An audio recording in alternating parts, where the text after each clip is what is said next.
พิธีจัดขึ้นในวันที่ 14 พฤศจิกายน 2025 ที่สนามหลวงนครหลวงเวียงจันทน์โดยมีสหายบุญทองจิตมณีรองประธานประเทศผู้ประจำการคณะเลขาธิการศูนย์กลางภาคพลเอกจันทร์สมรจัญญราษฎร์รองนายกรัฐมนตรีผู้ชี้นำเวียกงานป้องกันชาติป้องกันความสงบขั้นศูนย์กลางมีบรรดาการนำภาครัฐและภาคส่วนที่เกี่ยวข้องเข้าร่วมการซ่อมใหญ่เดินสวนสนามครั้งนี้เพื่อกวดกาความพร้อมของทุกก้อนกำลังที่จะเดินสวนสนามในมื้อวันชาติที่ 2 ธันวาให้มีความพร้อมรอบด้านเพื่อเอกอ้างผลงานในการสร้างสรรค์และพัฒนาประเทศชาติตลอดระยะ 50 ปีให้แขกทางภายในและต่างประเทศได้รับรู้อย่างสมเกียรติโอกาสนี้สหายบุญทองจิตมณีได้แสดงความสมเสยต่อบรรดาก้อนกำลังที่ได้สุมทุกความพยายามเอาใจใส่ในการฝึกซ้อมซึ่งเห็นได้ว่ามีความเป็นระเบียบเรียบร้อยโดยพื้นฐานถึงอย่างใดก็ตามสหายบุญทองจิตมณียังได้เน้นให้แต่ละก้อนกำลังสืบต่อฝึกซ้อมเดินสวนสนามตื่มอีกเพื่อให้มีความพร้อมมีความเป็นระเบียบเรียบร้อยขึ้นกว่าเก่าโดยเฉพาะก้อนกำลังของบรรดากระทรวงองค์การและมวลชนให้สืบต่อฝึกซ้อมตื่มอีกเพื่อให้เป็นระเบียบกว่าเก่าเป็นต้นจังหวะการเดินหูบแถวการแกว่งทุ้งและอื่นๆการซ่อมใหญ่เดินสวนสนามดังกล่าวประกอบมีก้อนกำลังป้องกันชาติป้องกันความสงบ25ก้อนกำลังในนี้ก้อนกำลังป้องกันชาติ19ก้อนกำลังป้องกันความสงบ6ก้อนกำลังและก้อนกำลังจากบรรดากระทรวงองค์การและมวลชนเข้าร่วมจำนวนหลายก้อนกำลังพร้อมนี้ยังจะได้สืบต่อฝึกซ่อมใหญ่ตื่มอีกในวันที่21และวันที่28 พฤศจิกายนทางนี้ก็เพื่อให้มีความเป็นเอกภาพและความเป็นระเบียบเรียบร้อยเพื่อรับประกันบ่ให้มีความผิดพลาดในมื้อแสดงตัวจริงในวันที่ 2 ธันวาคม 2025เกิดอุบัติเหตุนครหลวงเวียงจันทน์ได้ออกแจ้งการจะมีการปรับทิศทางการสัญจรในบางเส้นทางอยู่ตัวเมืองเพื่อคุ้มครองจัดสรรเปลี่ยนทิศทางการสัญจรในตัวเมืองแนะใส่ลดผ่อนความแออัดของการสัญจรและเกิดอุบัติเหตุให้มีความเป็นระเบียบเรียบร้อยและโรงเรียนในการสัญจรครั้งนี้รวมมี18ถนนมีคือถนนแคมป์ของจุดเริ่มต้นแมน3แยกปากปราสาทจุดสุดท้ายของการเปลี่ยนทิศทางสัญจรแมนถนนท่าเรือ4แยกการสร้างล้าวเยอรมันถนนฟ้างุม3แยกปากปราสาทถนนทาดข่าวถนนสีฐานถนนเศรษฐาธิราช3แยกปากปราสาทถนนขุนบุลมวงเวียนแคมป์ของถนน3แสนไทยถนนเจ้าอนุถนนฝรั่งสิวยินถนนฟ้างุมถนนเศรษฐาธิราชถนนขุนบุลมถนนฟ้างุมถนนหนอแก้วกุมารถนนฟ้างุมถนนเศรษฐาธิราชถนนหน้าสถานทูตฝรั่งถนนเศรษฐาธิราชถนนคูเวียงถนนสักกลินถนนฟ้างุม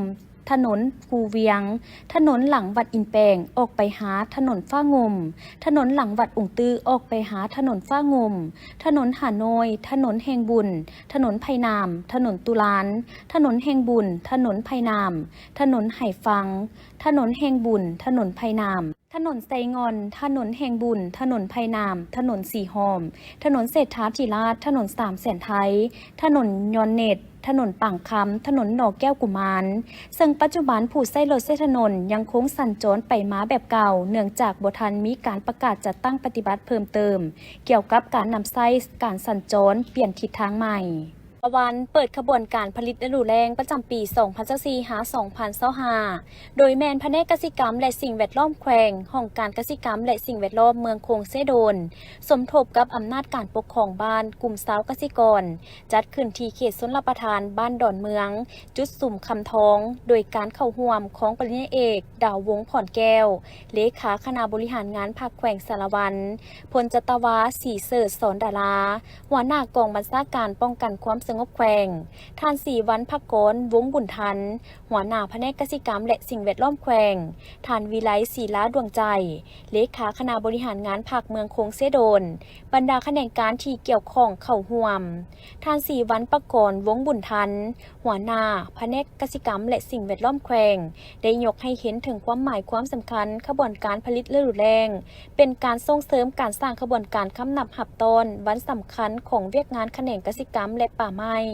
คือวันสำคัญในของเขตเวียกงานเกษตรกรรมและสิ่งแวดล้อมเป็นต้นวันเปิดน้ำสนรับประทานแห่งชาติ3 พฤศจิกายนวันซักยาป้องกันพยาธิสัตว์แห่งชาติ11 พฤศจิกายนวันเปิดการผลิตฤดูแล้ง15 พฤศจิกายนและวันดินโลก5 ธันวาคมขึ้นอย่างเป็นทางการให้เป็นขบวนการฝึกฟื้นเพื่อปลูกจิตสำนึกให้ประชาชนหันมาเอาใจใส่การซักยาป้องกันพยาธิและรักษาสุขภาพสัตว์เพื่อลดผ่อนความเสี่ยงการระบาดของพยาธิสัตว์สุกยุการปลูกพืชฤดูแล้งทดแทนการนำเข้าสนองการบริโภคภายในกลุ่มตนเองเพิ่งตนเองสร้างความเข้มแข็งด้วยตนเองหันเอาการจัดตั้งปฏิบัติวาระแห่งชาติการแก้ไขปัญหาความยุ่งยากทางด้านเศรษฐกิจการเงินแขวงสารวัตรเป็นแขวงหนึ่งที่นอนในจุดสูงการผลิตเสบียงอาหารของรัฐบาลเพื่อบรรลุคาดหมายที่กำหนดไว้ในแผนพัฒนาเศรษฐกิจสังคม5 ปีครั้งที่10 2026-2030 ที่แขวงวางออกเว้ารวมว่าเฉพาะก็คือตัวเลขคาดหมายการผลิตและรุนแรงแผนกเกษตรกรรมและสิ่งแวดล้อมได้วางแผนเวียกจุดสูงไว้ก็คือการผลิตแขนงเกษตรกรรมต้องรับประกันด้านเสบียงอาหารให้เพียงพอและมีส่วนเหลือเพื่อขายเป็นสินค้าในนี้การปลูกข้าวสุมใส่5 เมืองทงเพียงคือเมืองสารวันเมืองว้าปีเมืองคงเสโดนเมืองละครเพลงและเมืองตุ้มลานการเลี้ยงสัตว์ใหญ่สุมใส่3 เมืองคือเมืองสมวยเมืองตะโอยและเมืองตุ้มล้านปลูกไม้ให้มากเป็นสุ่มใส่เมืองว้าปีเมืองเหล่างามส่วนหนึ่งของเมืองสารวันและเมืองโคงเสโดนโอกาสนี้ท่านดาววงศ์ผ่อนแก้วก็ได้ให้เกียรติตัดแถบผ้าลันข้อง9 บาทเพื่อเปิดขบวนการผลิตและดูแลอย่างเป็นทางการจากนั้นบรรดาทานก็ได้เข้าร่วมซักยาป้องกันพยาธิให้สัตว์ไขประตูน้ำพร้อมทางเปิดวิธีสาธิตเห็ดฝุ่นคอกพร้อมน้ำอีกได้บรรจุครูอาสาสมัครที่ได้รับเงินอุดหนุนพื้นฐานจากรัฐบาล 4,234 คน เข้าเป็นรัฐกรในโควต้าของกระทรวงป้องกันประเทศ 2,000 คน และโควต้ารัฐกรใหม่ของรัฐบาล 2,000 คน รวมเป็น 4,000 คน การแก้ไขปัญหาครูอาสาสมัครแม้นสำเร็จโดยพื้นฐาน ได้ปรับปรุงหลักสูตรระบบสายสามัญศึกษาสั้นประถม 6 ปี มัธยมตอนต้น 3 ปี และมัธยมตอนปลาย 3 ปี หรือระบบ 6+3+3 คาดว่าจะเริ่มนำใช้ในศุกร์เฮียนปี 2028-2029 ประกาศใช้ยุทธศาสตร์และแผนพัฒนาวิทยาศาสตร์เทคโนโลยีและนวัตกรรมแห่งชาติและยาปี 2026-2040 สำเร็จการปรับปรุงกองทุนวิทยาศาสตร์ระเบียบการคุ้มครองแหล่งกำเนิดรังสีและสร้างสถานีวัดแทกค่ารังสีในสิ่งแวดล้อมและการค้นคว้าวิทยาศาสตร์แขนงการต่างๆการหัดกายบริหารการออกกำลังกายและลิ่นกีฬากายกรรมเพิ่มจาก30 ส่วนห้อยในปี 2020 เป็น50 ส่วนห้อยในปี 2025การเกียมเปิดงานแข่งขันกีฬาแห่งชาติครั้งที่12และกีฬาคนพิการครั้งที่4อยู่นครหลวงจันทร์เวียกงานสาธารณสุขได้ปรับปรุงคุณภาพในสถานที่บริการสาธารณสุขในขอบเขตทั่วประเทศตามนโยบาย5ดี1พอใจได้สวมใส่การก่อสร้างปรับปรุงพื้นฐานโครงหลังประกอบบุคลากรและอุปกรณ์การแพทย์ที่ทันสมัยทั้งอยู่ในขั้นศูนย์กลางและท้องถิ่นได้ยกระดับการบริการปิ่นปัวเฉพาะทางที่ทันสมัยของห้องหมอขั้นศูนย์กลางได้เอาใจใส่สร้างความเข้มแข็งระบบเฝ้าระวังพยาธิได้เอาใจใส่ติดตามกวดกาคุณภาพอาหารยาและผลิตภัณฑ์การแพทย์ที่นำเข้าและจราจรจำหน่ายอยู่ท้องตลาดได้ส่งเสริมการผลิตอาหารยาและผลิตภัณฑ์การแพทย์ตามมาตรฐานเพื่อสามารถตอบสนองความต้องการทางภายในทั้งเป็นการทดแทนการนำเข้าและส่งออกจำนวนหนึ่งส่วนเวียกงานแห่งงานและสวัสดิการสังคมได้พัฒนาฝีมือแห่งงานให้มีคุณภาพดีขึ้นเพื่อตอบสนองความต้องการของตลาดแห่งงานในรูปแบบต่างๆได้ 184,825 คนส่งเสริมการจัดหาเวียกเฮ็ดงานทำเข้าสู่ตลาดแห่งงานภายในและต่างประเทศได้ 464,514 คนลื่นแผนการ18 ส่วนห้อยเฉพาะ10 เดือนปี 2025 ปฏิบัติได้ 131,243 คนลื่นแผนการปีได้ปรับปรุงและเปิดนำใช้ระบบฐานข้อมูลการขึ้นทะเบียนแรงงานต่างประเทศที่เข้ามาเฮ็ดเวียกอยู่ลาวซึ่งสามารถขึ้นทะเบียนแรงงานต่างประเทศได้ 73,707 คนสามารถเก็บรายรับค่าธรรมเนียมและค่าบริการได้ 74.04 ตื้อกีบเฉพาะ10 เดือนปี 2025 สามารถขึ้นทะเบียนแรงงานต่างประเทศได้ 32,297 คนซึ่งสามารถเก็บรายรับได้ทั้งหมด 32.52 ตื้อกีบคนควางงบประมาณแก้ไขฟื้นฟูฉุกเฉินภัยพิบัติ190 โครงการ มูลค่า335.34 ตื้อกีบเฉพาะ10 เดือนปี 2025ได้ให้การช่วยเหลือแก้ไขฉุกเฉินแก่ประชาชนมูลค่า 43.45 ตื้อกีบคนครัวจัดตั้งปฏิบัตินโยบายต่อผู้ที่มีผลงานและคุณงามความดีในภารกิจปฏิวัติศาสตร์ในหาเป้าหมายบุริมสิทธิ์ได้ 1638 ทานเป็นเงิน 222.59 ตื้อกว่ากีบเท่ากับ 66 ส่วนห้อยของแผนการ5 ปีสอนนครเป่าซานเป็นหนึ่งในนครที่ขึ้นกับแขวงหยุ่นนานสาธารณรัฐประชาชนจีนซึ่งได้รับการพัฒนาอย่างจริงจังทางพื้นฐานโครงสร้างคมนาคมเศรษฐกิจและแก้ไขปัญหาความทุกข์ยากของประชาชนจนถูกยกระดับเป็นนครตั้งแต่ปี 2001 เป็นต้นมาปัจจุบันมีเขตปกครองอยู่1เขต3เมืองและ1นครที่ขึ้นกับมีประชากร 2,400,000 กว่าคนตามการรายงานในปี 2023มีแขนงกสิกรรมเป็นแขนงการสำคัญในการพัฒนาเศรษฐกิจเช่นอ้อยก๊าซสูบสัตว์เลี้ยงหมากไม้สาและกาแฟเฮ็ดให้ GDP หรือรวมยอดผลิตภัณฑ์ภายในปี 2024 ผ่านมาบรรลุถึง128ตื้อกว่าล้านหยวนเพิ่มขึ้น 2.6 ส่วนห้อยเมื่อเทียบใส่ปี 2023และแขนงกสิกรรมที่สำคัญที่ช่วยผลักดันเศรษฐกิจและพัฒนานครนี้ให้มีความเจริญส่วนหนึ่งก็มาจากความเอาใจใส่ส่งเสริมอย่างจริงจังของทุกภาคส่วนในการพัฒนากาแฟตั้งแต่การส่งเสริมการปลูกจนไปถึงตลาดการจำหน่ายเฮ็ดให้กาแฟของนครเป่าซานกลายเป็นกาแฟที่มีคุณภาพสูงและได้รับความนิยมทั้งในและต่างประเทศซึ่งมีพื้นที่และท่าแห่งเหมาะสมที่ประชาชนได้พร้อมการปลูกมาเป็นเวลาเกือบ100 ปีแมนอยู่เขตหลงหยางที่มีภูมิสันฐานเอื้ออำนวยแก่การปลูกพืชกสิกรรมเป็นต้นแมนกาแฟที่ปลูกอยู่ภูเกาหลีกงมี3สายน้ำไหลผ่านและหล่อเลี้ยงกสิกรรมเขตนี้คือแม่น้ำจูเจียงแม่น้ำลานซางและแม่น้ำจีนซาเจียงรวมทั้งอยู่ใกล้กับภูเขาไฟที่ยังบ่ทันดับมอดเฮ็ดพื้นที่แห่งนี้เอื้ออำนวยต่อการปลูกกาแฟเพื่อเป็นสินค้ากสิกรรมส่งออกเป็นต้นแมนอยู่บ้านแห่งหนึ่งเขตผู้สูงที่ปลูกกาแฟจนถือคับฮ้องเป็นบ้านกาแฟอันดับ1ของประเทศจีนทางด้านคุณภาพที่ได้รับการส่งเสริมปลูกกาแฟจนสร้างรายรับจาก 3,000 กว่าหยวนต่อคนต่อปีสู่ได้รับหลายหมื่นหยวนต่อคนต่อปีในปัจจุบันเซิงทานหวางเจียเวยเลขาพักในบ้านสินจ้ายหรือบ้านกาแฟอันดับ1ด้านคุณภาพของจีนได้ให้สัมภาษณ์ว่าบ้านแห่งนี้ได้ปลูกกาแฟมาตั้งปี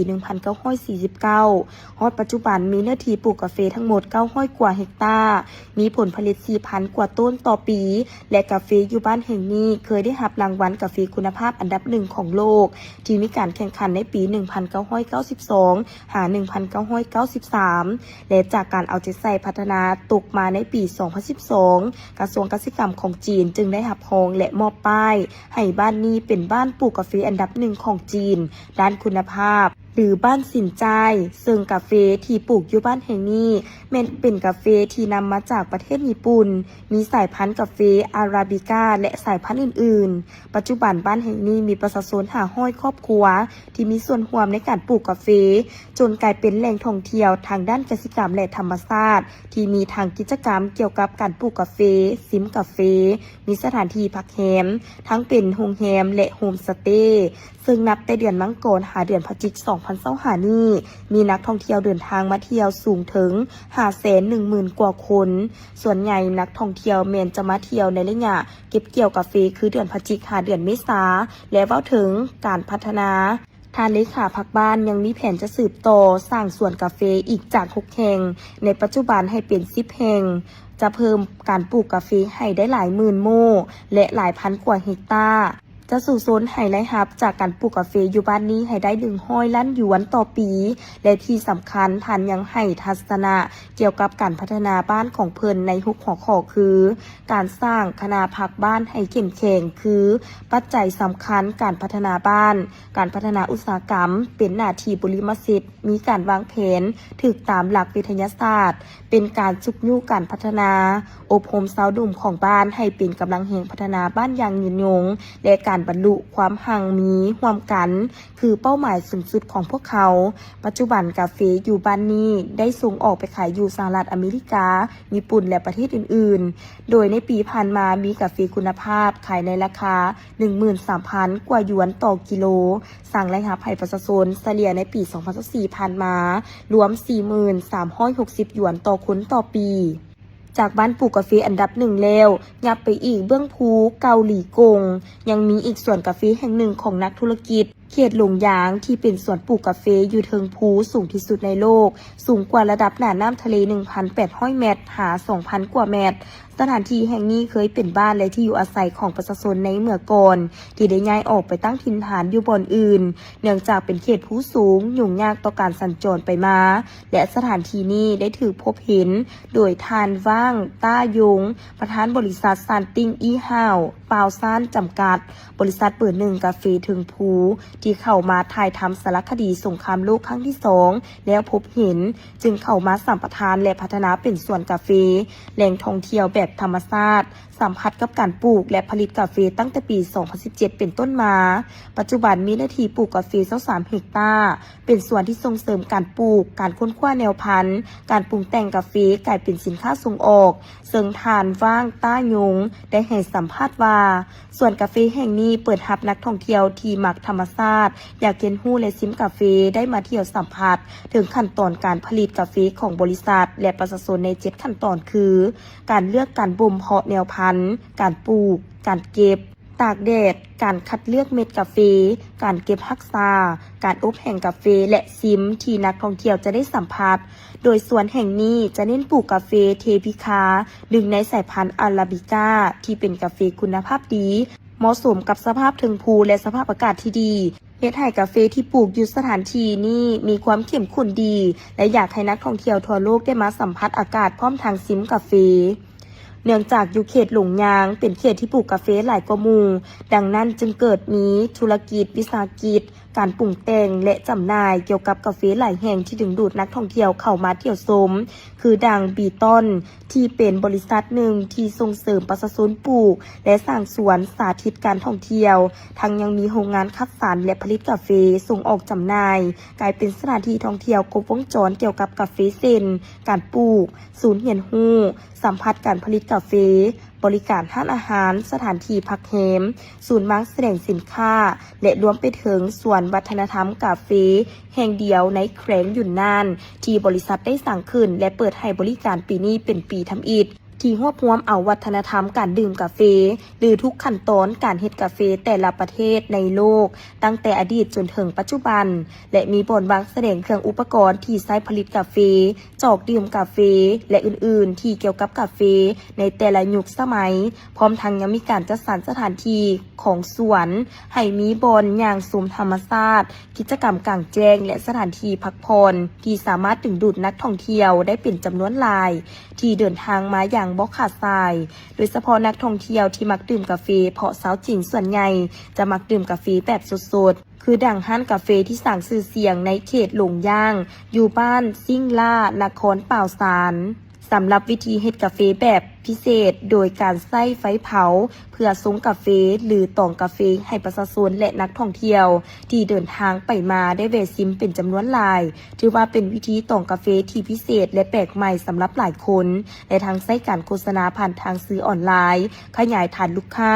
ดึงดูดนักท่องเที่ยวได้เป็นอย่างดีเหมาะกับยุคสมัยในปัจจุบันเฮ็ดให้ผู้ที่ได้เห็นอยู่ทางสื่อออนไลน์ในทั่วทุกภาคของประเทศจีนที่เดินทางมาแขวงหยุ่นนานโดยเฉพาะนครป่าวซานแม่นต้องได้มาสัมผัสวิธีการตองกาแฟของเพิ่นและชิมกาแฟแบบสดๆถึงสถานที่เทคโนโลยีดังกล่าวมาช่วยผู้ประกอบการอยู่ในลาวให้มีความสะดวกในการเฮ็ดการบริการและการค้าขายผ่านทางออนไลน์รวมทั้งผู้บริโภคภายในของประเทศพวกเขาเอง ที่สามารถเข้าถึงสินค้าได้มีความหลากหลายและก็ได้หับทางเลือกทางด้านราคาที่แข่งขันได้ดังนั้นพวกเขาจึงได้มีการขนคว้าออกวิสัยทัศน์ยุทธศาสตร์และแผนพัฒนาเศรษฐกิจดิจิตอลและสนับสนุนการดำเนินธุรกิจและการค้าทางด้านอิเล็กทรอนิกส์จนเกิดมาเป็นแพลตฟอร์มจำปาเวิร์ลพร้อมทั้งเรียกร้องมายังภาครัฐให้ส่งเสริมและบรรดาพ่อค้าแม่ค้าออนไลน์ผู้ประกอบการ SME จงร่วมกันสร้างเครือข่ายที่นักแน่นและมีการจัดตั้งอย่างเป็นระบบความเข้มแข็งของชุมชนผู้ประกอบการเหล่านี้แม้นจะเฮ็ดให้การส่งเสริมการพัฒนาแพลตฟอร์มทางด้านการค้าดิจิตอลของลาวได้อย่างมีประสิทธิผลซึ่งการเปิดตัวแพลตฟอร์มในครั้งนี้ถือได้ว่าเป็นเครื่องหมายแห่งความพร้อมของสาธารณรัฐประชาธิปไตยประชาชนลาวในการก้าวเข้าสู่ยุคแห่งการหันเป็นดิจิตอลอย่างเต็มโตพร้อมนี้ท่านเพชรสวรรค์สงวิไลก็ได้ขึ้นแนะนำจำปาเวิร์ลแพลตฟอร์มดิจิตอลที่เชื่อมต่อการท่องเที่ยวและการค้าทางอิเล็กทรอนิกส์เชื่อมต่อวัฒนธรรมธุรกิจและเทคโนโลยีระหว่างลาวและสากลที่ได้ถูกสร้างขึ้นมาเพื่อแลกเปลี่ยนสภาพการท่องเที่ยวในปัจจุบันถูกพัฒนาเป็น2ภาษาคือภาษาลาวและภาษาจีนเป็นแพลตฟอร์มดิจิตอลที่ครบวงจรโดยรวมการท่องเที่ยวและอีคอมเมิร์ซเข้าไว้น้ำกันในระบบเดียวที่เรียบง่ายผ่านจำปาเวิร์ลผู้ใช้ของพวกเขาสามารถวางแผนจัดการการเดินทางค้นหาทัวร์เที่ยวที่ให้ประสบการณ์แบบพิเศษและซอกหาสินค้าลาวแท้ๆที่น่าสนใจเช่นกาแฟผ้าไหมและเครื่องหัตถกรรมโดยกงจากผู้ผลิตท้องถิ่นของลาวเฮานอกนั้นยังอำนวยความสะดวกให้ผู้ใช้สำระเงินผ่านระบบที่ปลอดภัยเช่น Alipay UnionPay Visa และมาสเตอร์การ์ดเฮ็ดให้ทุกขบวนการปลอดภัยและสะดวกสำหรับนักท่องเที่ยวและเจ้าของธุรกิจในพิธีก็ยังได้มีการจัดการแข่งขันความสามารถพิเศษเพื่อสานสายสัมพันธ์ระหว่างลาวจีนชิงเงินรางวัลรวมมูลค่า150ล้านกีบทั้งนี้ก็เพื่อเป็นการสร้างความเข้มแข็งให้วัยหนุ่มให้มีความกล้าแสดงออกเพื่อจะได้ร่วมงานน้ำจำปาเวิร์ลอีกด้วยการดำเนินกล่องประชุมองค์การปกครองนครหลวงจันทร์ครั้งที่52ซึ่งจัดขึ้นในท้ายอาทิตย์ที่ผ่านมานี้ได้รับฟังการรายงานเกี่ยวกับโครงการสำรวจออกแบบวางแผนผังเทศบาลเมืองนาเซทองหาดไซฟองและเมืองปากเงิมเพื่อจะเสนอหาคณะประจำสภาประชาชนนครหลวงจันทร์พิจารณาหับห้องโดยปฏิบัติตามมติกล่องประชุมองค์การปกครองนครหลวงจันทร์ครั้งที่49ได้แต่งตั้งออกข้อตกลงของเจ้าของนครหลวงจันทร์ว่าด้วยการแต่งตั้งคณะกรรมการขนครัวป้องกันและชี้แจงต่อคณะประจำสภาประชาชนนครหลวงจันทร์ซึ่งคณะกรรมการได้เปิดกล่องประชุมปรึกษาหารือขณะชี้นำการขนครัวป้องกันและชี้แจงต่อคณะประจำสภาประชาชนนครหลวงจันทร์เพื่อเสนอหับห้องข้างวันที่2ตุลาคม2025กล่องประชุมได้เห็นดีเอกภาพคือปัจจุบันโครงการดังกล่าวได้ดำเนินการจัดตั้งปฏิบัติตามขั้นตอนของกฎหมายว่าด้วยผังเมืองฉบับปรับปรุงและผ่านมาได้ผ่านกล่องประชุมองค์การปกครองเมืองของแต่ละเมืองจำนวน2ครั้งและมีความเป็นเอกภาพขันเมืองพร้อมทั้งได้ผ่านกล่องประชุมอยู่แผนกโยธาธิการและขนส่งนครหลวงจันทร์1ครั้งซึ่งมีความเป็นเอกภาพขันแผนกโยธาธิการและขนส่งนอกจากนี้ยังได้ผ่านขันองค์การปกครองนครหลวงจันทร์ในครั้งวันที่8สิงหาคม2025และได้ประกอบเอกสารผังเมืองครบถ้วนตามมาตรา19ของกฎหมายว่าด้วยผังเมืองฉบับปรับปรุงประกอบมีบทรายงานการศึกษาวางแผนบทกฎระเบียบการนำไส้ที่ดินผังเมืองและแผนผังเทคนิคต่างๆขั้นตอนต่อไปให้องค์การปกครองนครหลวงจันทร์เสนอหาคณะประจำสภาประชาชนนครหลวงจันทร์เปิดกล่องประชุมเพื่อพิจารณาหับห้องอย่างเป็นทางการ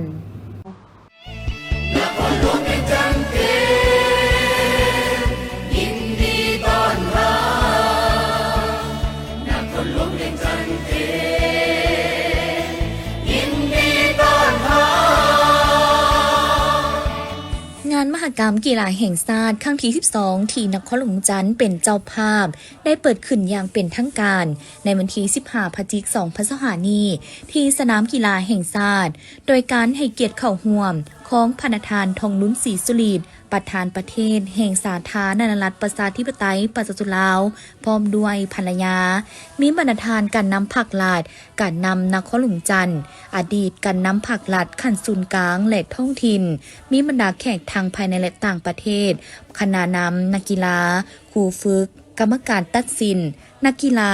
และประชาชนลาวบรรดาเผ่าชาวนครหลวงจันทน์เข้าร่วมพิธีเปิดเป็นจำนวนหลงหลายในพิธีสำคัญนี้ท่านอัศพังทองศรีพันดรเจ้าของนครหลวงจันทน์ประธานจัดงานมหกรรมกีฬาแห่งชาติครั้งที่12ได้ขึ้นรายงานต่อพิธีในครั้งนี้ว่า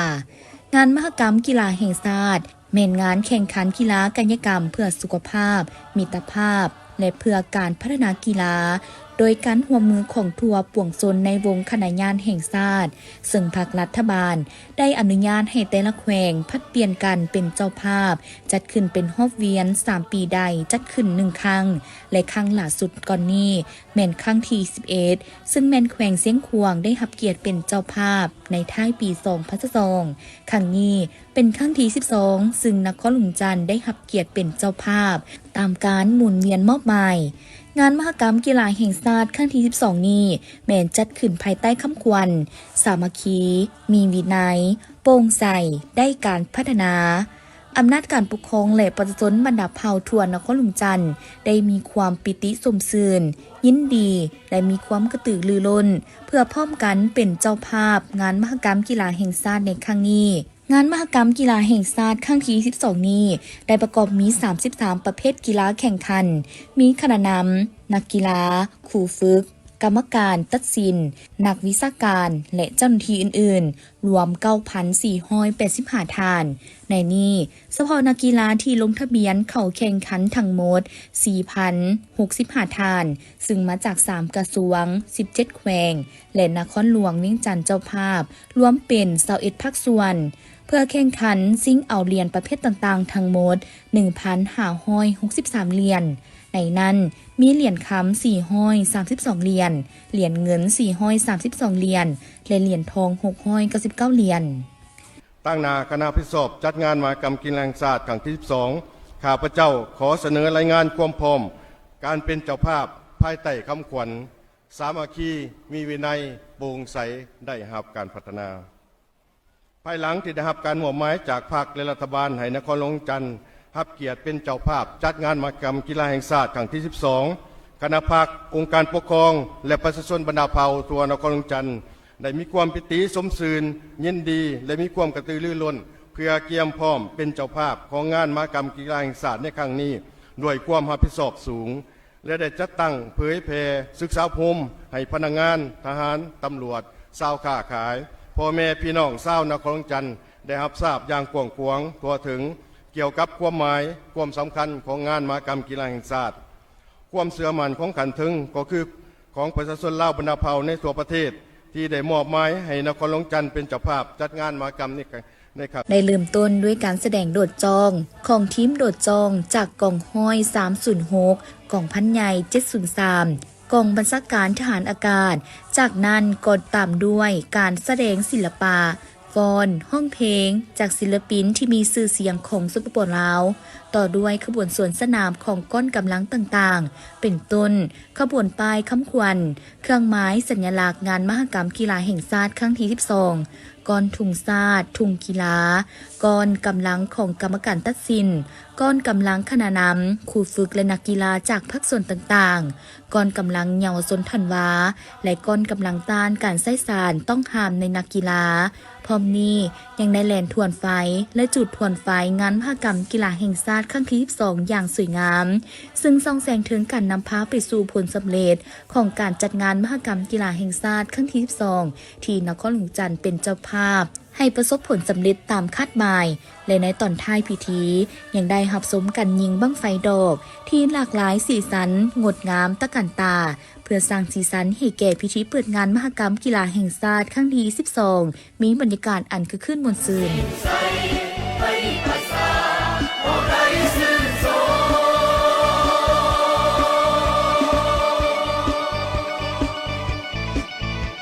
ภูมิใจในวันที่15 พฤศจิกายน 2025ซึ่งเป็นมื้อเปิดงานมหกรรมกีฬาแห่งชาติครั้งที่12ที่นครหลวงจันทน์เป็นเจ้าภาพจัดขึ้นในนั้นเห็นว่ามีมวลชนจำนวนหลงหลายได้หลั่งไหลเข้ามาชมพิธีเปิดงานครั้งนี้ยังเป็นขบวนฟุดฟื้นมวลซื่นเห็นให้สถานที่จัดงานก็คือสนามกีฬาแห่งชาติหลัก16ที่กว้างขวางก็คับแคบลงทันที ปาแก้วประเสริฐบ้านโนนทองเมืองไซธานีนครหลวงจันทน์ได้ให้สัมภาษณ์ว่ามื้อนี้ได้มีความตั้งใจเดินทางมาเบิ่งพิธีเปิดงานกับทีมงานผู้อายุสูงซึ่งมีความดีใจและตื่นเต้นหลายเนื่องจากผ่านมาได้เข้ามาชมการแสดงฝึกซ้อมก่อนมื้อเปิดงานแล้วเห็นว่าการแสดงรายการต่างๆแม่นดีหลายและมีความประทับใจจึงเห็นให้ตนเองอยากกลับมาชมอีกมื้อนี้แม่หันดีใจหลายมาอีกในน้ำมือซ่อมก็มาแล้วก็มือเปิดแท้ๆนี่ก็มามือปิดแม่ก็สิมาอีกนี่นะตื่นเต้นหลายเลิศหรูอลังการเด้อผู้ใดบ่ทันมาก็มาเด้อมาร่วมเชียร์นำกันเด้อกีฬาบ้านเฮาเด้อพร้อมกันนี้บรรดาน้องนักเรียนจากโรงเรียนมส.เวียงจันทน์ก็เป็นอีกหนึ่งภาคส่วนที่ได้เข้ามาร่วมงานเพื่อให้กำลังใจนักกีฬาโดยเฉพาะหมู่เพื่อนที่มีส่วนร่วมในการแสดงขบวนต่างๆและน้องนักเรียนที่เข้าร่วมงานครั้งนี้มีความรู้สึกตื่นเต้นหลายเพราะเป็นครั้งทำอิฐในนั้นได้มีการลงทะเบียนก่อนมื้อเข้างานหลานมาที่โรงเรียนนั้นมส.เวียงจันทน์พอดีมานี่เพื่อมาซุ่มนักกีฬาแข่งขันส่วนการเล่นส่วนหมู่มาเชียร์นักกีฬาต่างๆเขาลงทะเบียนฟรีเพราะเพิ่นให้ลงทะเบียนฟรีโอ้ยมีความรู้สึกที่ว่าตื่นเต้นดีใจจักเห็นเพราะว่าแม่ก็อายุ70แล้วก็ยังบ่เคยเห็นจักเทื่อฉะนั้นจักมาเห็นฉะนั้นเป็นบุญเป็นบุญหูบุญตาฉะนั้นเนาะต่ออายุตื่มกันซั่นๆโอ้ยก็มีความภาคภูมิใจดีใจเลยเนาะเพราะว่าที่ว่านครหลวงค่ะเป็นเจ้าภาพเพิ่นนะเพราะว่าสิว่าให้สาวโลกค่ะผู้ได้เห็นนั่นแหละเนาะว่าประเทศเฮาก็นครหลวงเนี่ยจะสามารถเฮ็ดได้เห็นได้ดีที่สุดเลยเนาะเขาฟังเด้อหมดตัวนางล่าที่ว่าอยู่ทางบ้านบ่ทันได้มาก็ให้พากันตัดสินใจมาเบิ่งเด้อมาชมมาเบิ่งให้ว่างั้นที่ว่าเฮาบ่เคยเห็นก็สิได้เห็นเนาะงามหลายเพิ่นจัดได้ดีหลายสมเสยเว้ารวมแล้วภายในพิธีเปิดงานมหกรรมกีฬาแห่งชาติครั้งที่12นี้ได้มีการแสดงหลายอย่างที่สวยงามและตื่นเต้นสร้างความประทับใจแก่ผู้ชมเป็นต้นแมนการแสดงโดดจ้องการเดินสวนสนามของบรรดาก้อนกำลังต่างๆการแสดงศิลปะและอื่นๆอันได้สร้างความตื่นเต้นความประทับใจและดึงดูดให้มวลชนทุกสารทิศได้เข้ามาชมอย่างคับค้านหนาแน่นซึ่งนอกจากชมการแสดงในมื้อเปิดงานแล้วก็ยังมีการแข่งขันกีฬาประเภทต่างๆที่สามารถเข้ามาชมมาเชียร์ได้นอกจากนี้อีกบรรยากาศหนึ่งที่สวยงามและประทับใจก็แม่นผู้ชมในสนามกีฬาพากันเปิดไฟในโทรศัพท์เฮ็ดให้เป็นภาพที่สวยสดงดงามเหมือนกับว่าเป็นแสงแห่งดวงดาวระยิบระยับไปทั่วเดินสนามอันได้เฮ็ดให้สีสันของพิธีเปิดมีความเบิกบานม่วนซื่นหลายขึ้นเจ้าภาพในวันที่15 พฤศจิกายน 2025อยู่ที่สนามฝึกซ้อมยิงปืน 5 เมษายนได้มีการแข่งขันกีฬายิงปืนสั้นแก็บกลาง 15 เมตร ประเภทยิงซึ่งเป็นหนึ่งใน 33 ประเภทกีฬาที่จัดแข่งขันในงานมหกรรมกีฬาแห่งชาติครั้งที่ 12 ที่นครหลวงเวียงจันทน์เป็นเจ้าภาพโดยมีท่านอาจสะพังทองศรีพันดอนเจ้าของนครหลวงเวียงจันทน์ประธานคณะกรรมการจัดงานมหกรรมกีฬาแห่งชาติครั้งที่ 12 พร้อมด้วยครูฝึกนักกีฬาและภาคส่วนที่เกี่ยวของเข้าร่วมสมร่วมเสียการแข่งขันครั้งนี้ประกอบมีการยิงปืนประเภทเดียวและเป็นทีมในนั้นมี4ภาคส่วนเข้าร่วมแข่งขันคือกระทรวงป้องกันความสงบกระทรวงป้องกันประเทศนครหลวงเวียงจันทน์และแขวงขมวนสำหรับผลการแข่งขันประเภทยิงเดียวเหรียญค้ำเป็นของนางกันตนาไสยราชนักกีฬาจากนครหลวงเวียงจันทน์ได้292คะแนนเหรียญเงินแมนนางหงคำไสยราชจากกระทรวงป้องกันประเทศได้คะแนน289คะแนนและเหรียญทองแมนนางพุทธสวรรค์คำมณีวงศ์จากนครหลวงเวียงจันทน์ได้288คะแนนส่วนในประเภทยิงทีมเหรียญค้ำเป็นของนครหลวงเวียงจันทน์ได้866คะแนนเหรียญเงินเป็นของกระทรวงป้องกันประเทศได้857คะแนนและเหรียญทองเป็นของกระทรวงป้องกันความสงบได้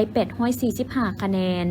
นอกจากการแข่งขันกีฬายิงปืนสั้นแก็บกลาง15เมตรยังมีการแข่งขันปืนสั้นแก็บกลาง25เมตรปืนยาวทานอน60ลูกปืนสั้นยิงไว25เมตรและยิงปืนประเภทอื่นๆตื่มอีกจากรับผู้ชมที่เคารพและข่าวต่อไปนี้ก็ยังอยู่ที่การแข่งขันกันอยู่ จะพาท่านผู้ชมไปติดตามการแข่งขันกีฬายิงปืนสั้นแก๊ปกลาง25 เมตรทีมทรายเจ้าภาพนครหลวงเวียงจันทร์ได้คะแนนขึ้นนำเป็นที่ 1สามารถคว้าเอาเหรียญค้ำไปครองสำเร็จ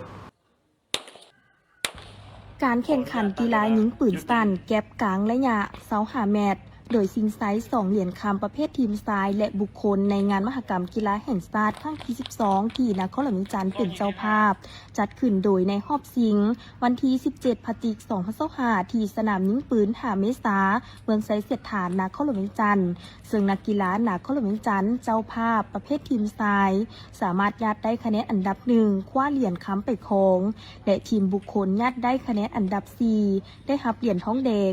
ส่วนกระทรวงป้องกันความสงบยัดได้คะแนนอันดับ1ในประเภทบุคคลคว้าเหรียญค้ำไปครองส่วนประเภททีมแมนได้เหรียญเงินไปครองการแข่งขันยิงปืนสั้นแก๊ปกลาง25 เมตรทีมทรายครั้งนี้มี6ภาคส่วนเข้าร่วมแข่งขันคือ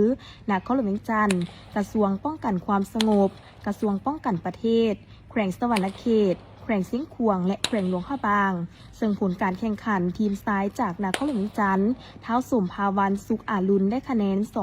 285เท้าปานดวงประเสริฐได้คะแนน279เท้าหงพระจันทร์ดาราบงได้คะแนน263รวมเป็น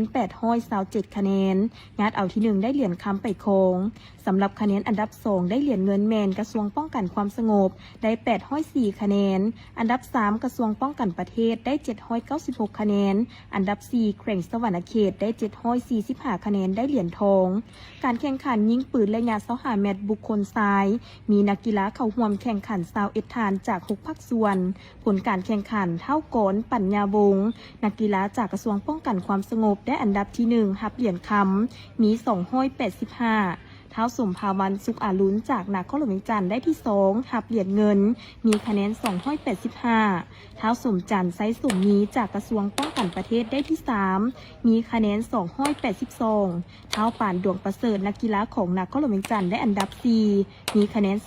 279ได้รับเหรียญทองส่วนการมอบเหรียญจะจัดขึ้นในวันที่24 พฤศจิกายน 2025ภายหลังแข่งขันยิงปืนสำเร็จทุกรายการเจ้าท่านผู้ชมและปิดท้ายการรายงานข่าวคำฮอบวันจะนำท่านผู้ชมไปติดตามรับชมผลของการแข่งขันกีฬายูโดในงานมหกรรมกีฬาแห่งชาติครั้งที่ 12 ที่นครหลวงจันทร์เป็นเจ้าภาพซึ่งได้เปิดฉากขึ้นอย่างเป็นทางการแล้วในวันที่ 16 พฤศจิกายนผ่านมาที่ศูนย์บลูโดลาวญี่ปุ่นนครหลวงจันทร์การแข่งขันกีฬายูโดเป็นหนึ่งใน33ประเภทกีฬาที่จัดแข่งขันกันในงานมหกรรมกีฬาแห่งชาติครั้งที่